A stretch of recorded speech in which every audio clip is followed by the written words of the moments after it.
Hi மக்களே, ட்ரெண்டே போனாலும் ஒரு டாப்பிக்கை பற்றி நான் முக்கியமாக பேசியே ஆகணும். அப்போ பேச டைம் இல்லைன்னு இப்போ இழுத்து பிடிச்சி அந்த டாப்பிக்கை கொண்டு வந்திருக்கேன். அது என்ன அப்படின்னா, ரீசெண்டாக வைரலான அந்த பென்குயின் பற்றின ஒரு வீடியோ தான். அந்த ஸ்டோரி தான். ஸோ அந்த பென்குயின் பற்றி யாருக்குமே என்னமே தெரியாது. அந்த பென்குயின் வந்து அதோட ஃபேமிலியை விட்டு அதோட குரூப்பை விட்டு போயிடுச்சு. சம்திங் அந்த யூஸ்வல் லைஃப்பை தாண்டி ஏதோ ஒன்று அச்சீவ் பண்ண போகுது, அது மலை மேலே போக போகுது அப்படின்னு சொல்லிட்டு எவ்வளவோ மோட்டிவேஷ்னல் வீடியோ சூப்பராக இருந்துச்சு. பார்க்கறதுக்குலாம் செம்ம மோட்டிவேட்டிங்காக இருந்தது. இருந்தால் அந்த பென்குயின் மாதிரி தான் வாழணும் அப்படின்லாம் நிறைய வீடியோஸ் நானும் பார்த்தேன். அப்போ பார்க்கும்போது எனக்கும் என்ன தோணுச்சுன்னா, இந்த பென்குயினை பற்றி மோட்டிவேஷ்னல் வீடியோ போடணும்னு தான் எனக்கு தோணுச்சு.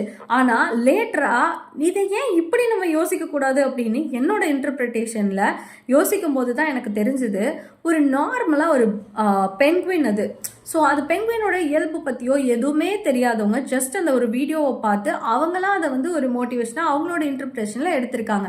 ஸோ நான் என்ன சொல்ல வரேன்னா, ஒரு பென்குயினை பார்த்து அது என்ன நினச்சி அப்படி போச்சுன்னே தெரியாது. பட் நம்ம மக்கள்லாம் சொன்னது இப்படி சொல்லி விட்டுட்டாங்களா, ஏதோ ஒன்று பாசிட்டிவாக தான் சொல்லியிருக்காங்க. அப்போது நம்ம ஹியூமன் பீயிங்கை பற்றி நினச்சி பாருங்க. நம்ம ஒரு வீடியோ போடுறோம், நம்ம ஒரு ஃபோட்டோ போடுறோம், இல்லை நம்ம ஏதோ ஒரு ட்ரெஸ் போடுறோம், இல்லை ஏதோ ஒன்று பண்ணுறோம் அப்படின்னா மக்கள் இப்படி தானே பேசுவாங்க. அப்போது அதை பற்றி என்னன்னே தெரியாமல் பேசுகிறவங்க தான் நம்ம செய்கிற விஷயங்களை பற்றியும் என்னன்னே தெரியாமல் வாய்க்கு வந்தபடி கதை கட்டுவாங்க, பேசுவாங்க. நான் என்ன சொல்ல வரேன் அப்படின்னா, ஃபைனலி யார் என்ன சொன்னாலும் நீங்கள் காதில் வாங்கிக்காதீங்க. உங்களுக்கு அது தப்பு அப்படின்னு தோணுச்சுன்னா அது தப்பு, உங்களுக்கு அது சரின்னு தோணுச்சுன்னா அது சரிதான். அடுத்தவங்க என்ன சொல்கிறாங்க அப்படின்லாம் யோசிக்காதீங்க.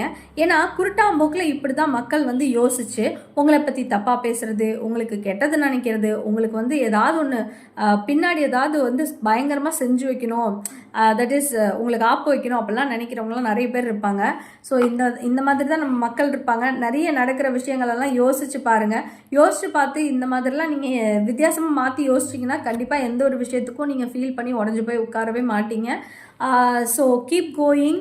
யார் என்ன சொன்னாலும் படாதீங்க. என்ன வேணால் நடக்கட்டும், எனக்கு தெரியும் நான் என்ன பண்ணுறேன், அது எனக்கு பிடிச்சிருக்கு, அது கரெக்டு, நியாயமானது அப்படின்ற ஒரு நம்பிக்கையோட தைரியத்தோட நல்ல விஷயங்கள் நல்லா பண்ணுங்கள், நல்லா சந்தோஷமாக வாழுங்க. பாய்.